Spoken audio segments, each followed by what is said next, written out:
Hello, Neppers! It's me, Wild Neptune. This is going to be your patch note update video.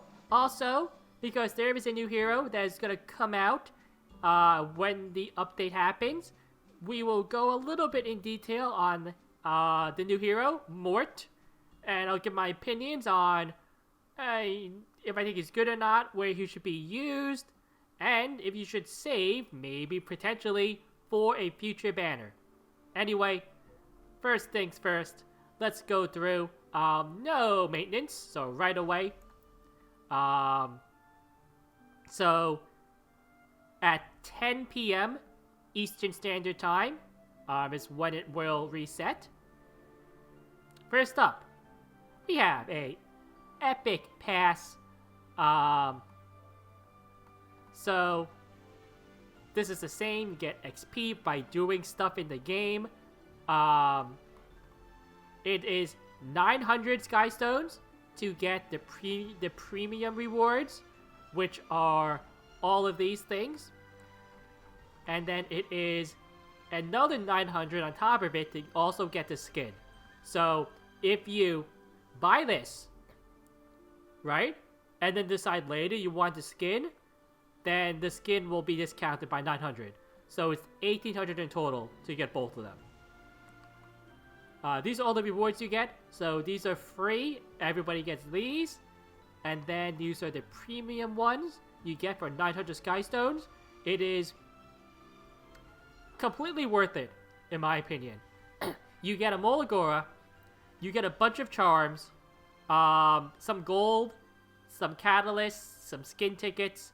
Honestly, probably just the Molagora, the Epic Charm, and the Transmit Stones is good enough, but you do get a bunch of bonus stuff too.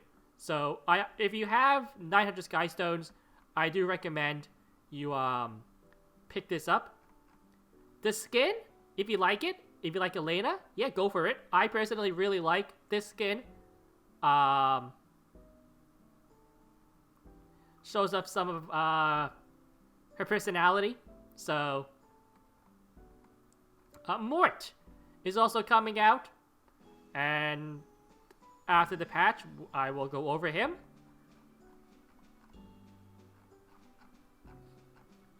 Also, his side story. As always, you always want to try to buy, at the very least, the Molagora Seed and the Epic Catalyst.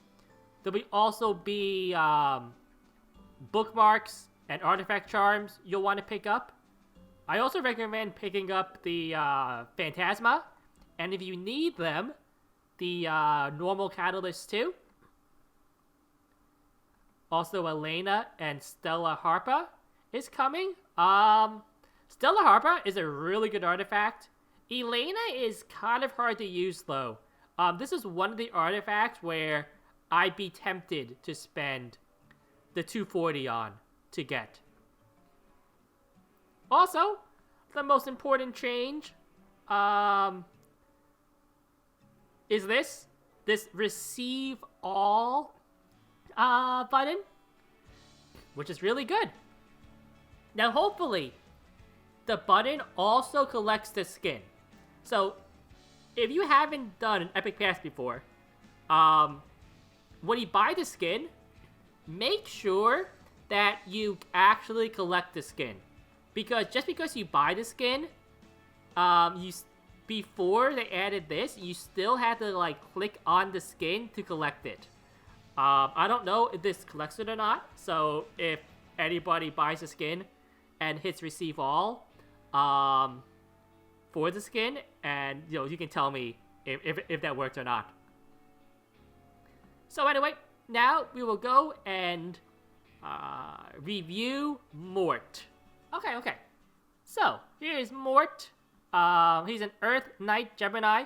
So he is the same class, element, and constellation as Charles.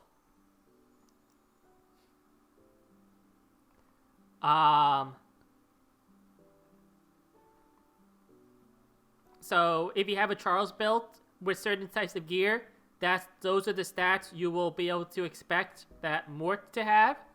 We can look at his skills. Let's start off with his S3, actually. So it's an AoE. It has a 4-turn cooldown at Molagoras. He is a character where you will want to get this to +5. So you do want this to be maxed out.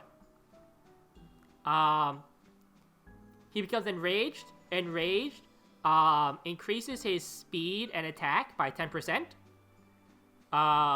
It heals himself. So like a Raz's S3 heals him. So this also heals him a little bit. It gives him a little bit of sustain. And he inflicts injuries, which is like the injury set.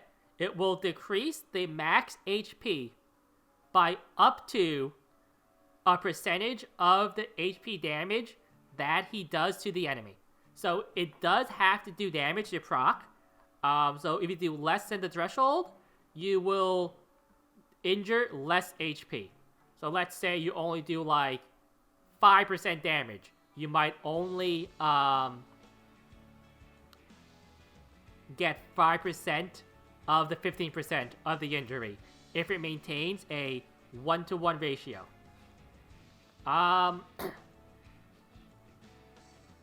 His S2 is a passive, so he's immune to stun and sleep, which is really nice. Also, if he inflicts a critical hit with a basic skill, your S1 is the basic skill. He has a max 40% chance of proccing this, which gives everybody a crit resist buff for 1 turn, and increases his speed for 2 turns, which is okay. Then his S1, it's a 50% chance max to decrease defense for 2 turns, and it ignores ER when he's enraged. He'll be enraged on average, every other turn. So, roughly 25% of the time or so, he'll land a guaranteed defense break if this is at +3. Now, what are my overall thoughts? Well, I think he's a little bit too late. Because here's the thing. His S3 on paper looks like pretty good, right? Like, if you build him for like a longer fight, you can just whittle down the enemy team. And there is a debate on whether or not the injury he does caps at 50%, but I am almost 100% sure that injury just has a hard cap of 50%. So once you get to that 50% threshold, that's as low as their max HP will go.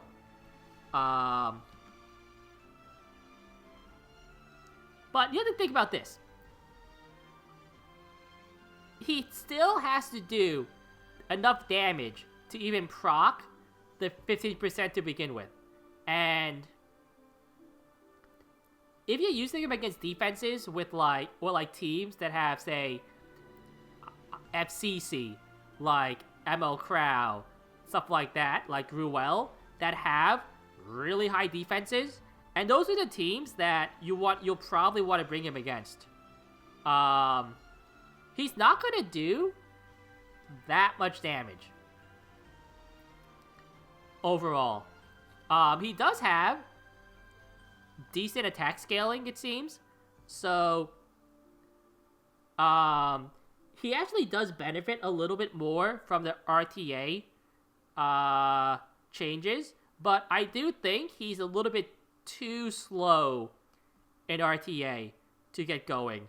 Because, remember, this is this looks nice, but on the first turn, you might not even break the barrier on FCC. Or maybe, like, break it a tiny bit.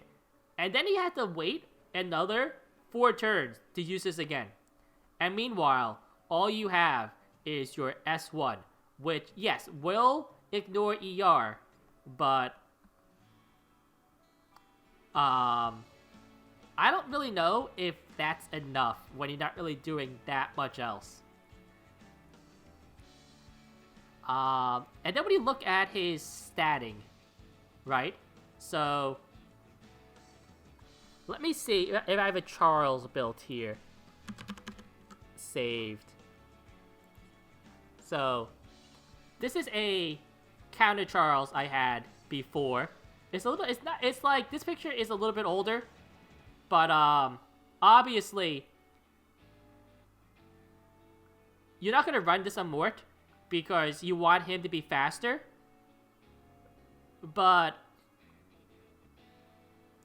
if you, like, put him on speed set instead of the counter set, and you got him to, like, say, 260, maybe, speed, you would probably have to drop his crit damage and his bulk a little bit.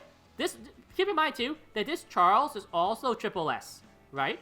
So, he is self-imprinted with crit chance, with noted that Mort does have a self-imprinted crit chance.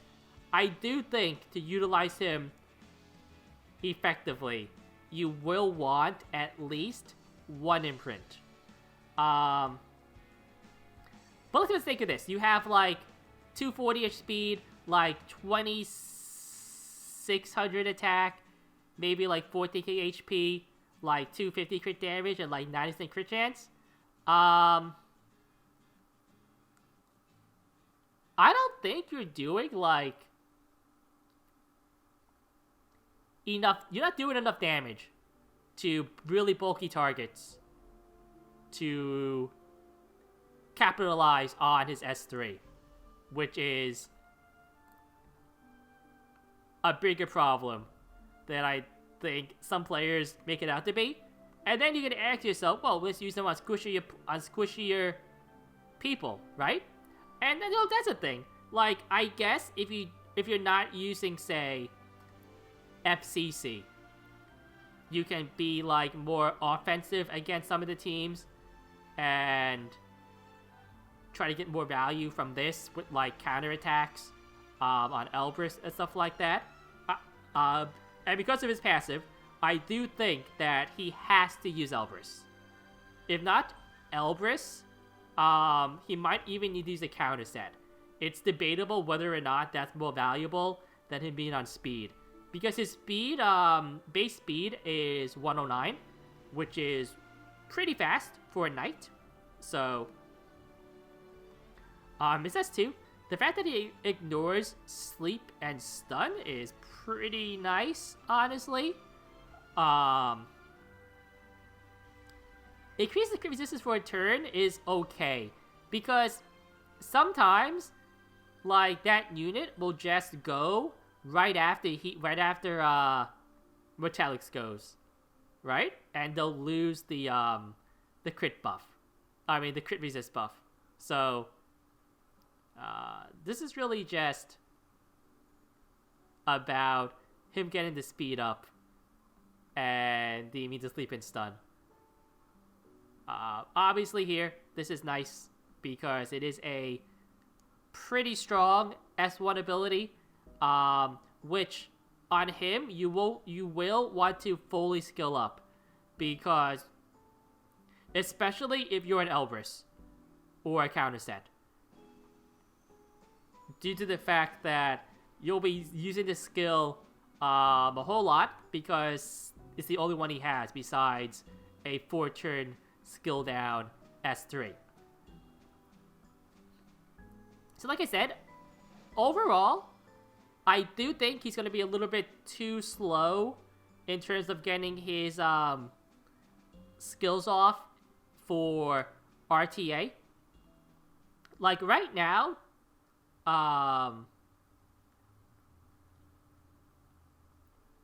like Charles, who has like a lot of damage connected to like RNG, isn't really using RTA right now.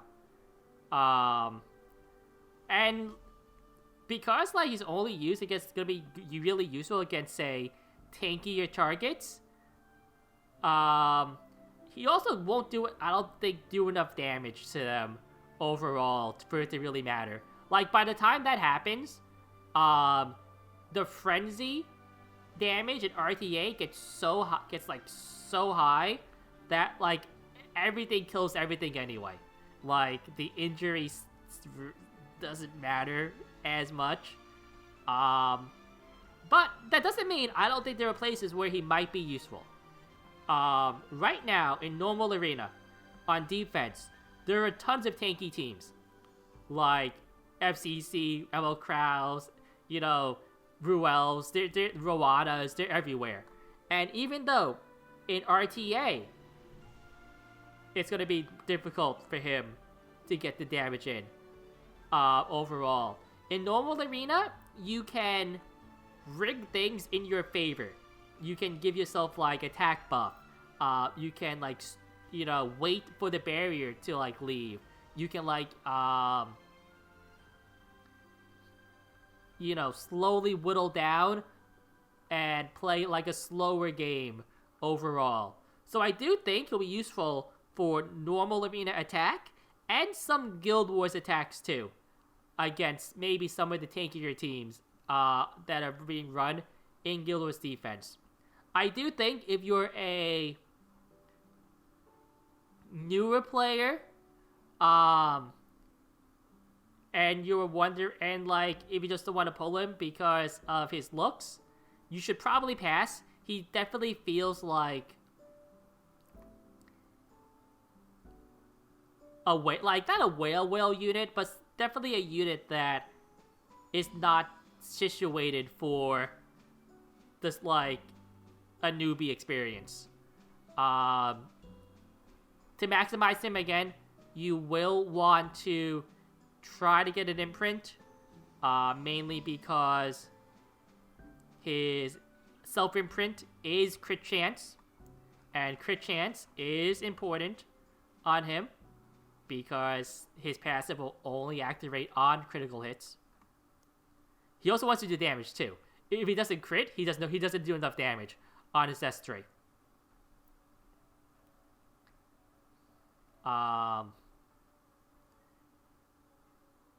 Honestly, if you're a veteran player, you probably already made up your mind about pulling on him.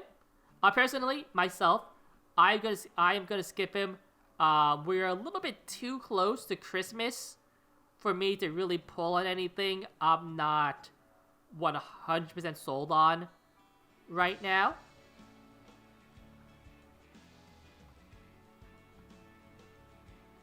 Also, really fast is Artifact. So it does increase his crit chance by 15%, which is nice. It does lower his gear requirement by a little bit. And he also has a chance to, so at max level, to increase his crit chance for 2 turns.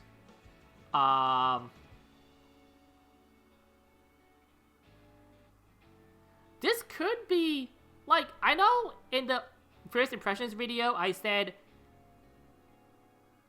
I thought it wasn't that good, but, like, it might be okay.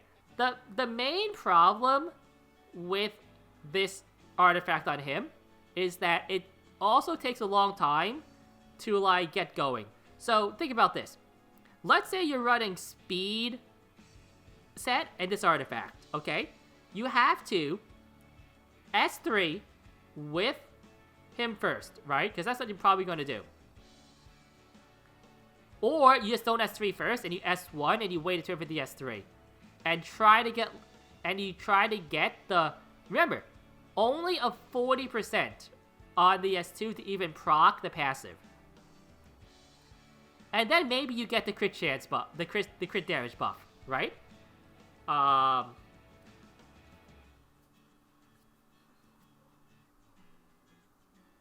It's just, I feel like this is hard to time on him because sometimes you'll want to use the S3, and that won't proc his passive. And sometimes you want to use the S1, and it'll proc the passive, but then you don't have your S3 up again. So it's kind of, hit or miss here. Not only that, but because you're not running either a counter set or Elbrus, if you're running this artifact, you have less chances of proccing his passive anyway, right? If you weren't running any of those. So, I don't know. It's like something that could be okay, but I see it being a little too situational to really see. Not situational, like a little bit not always gonna proc when he wanted to type thing. So anyway, those are just my opinions on the patch and on Mort. I am Wild Neptune. Be sure to leave a like, comment, subscribe, hit the bell, and you can check me out on Twitch, in Discord, and see everybody later. Nep out.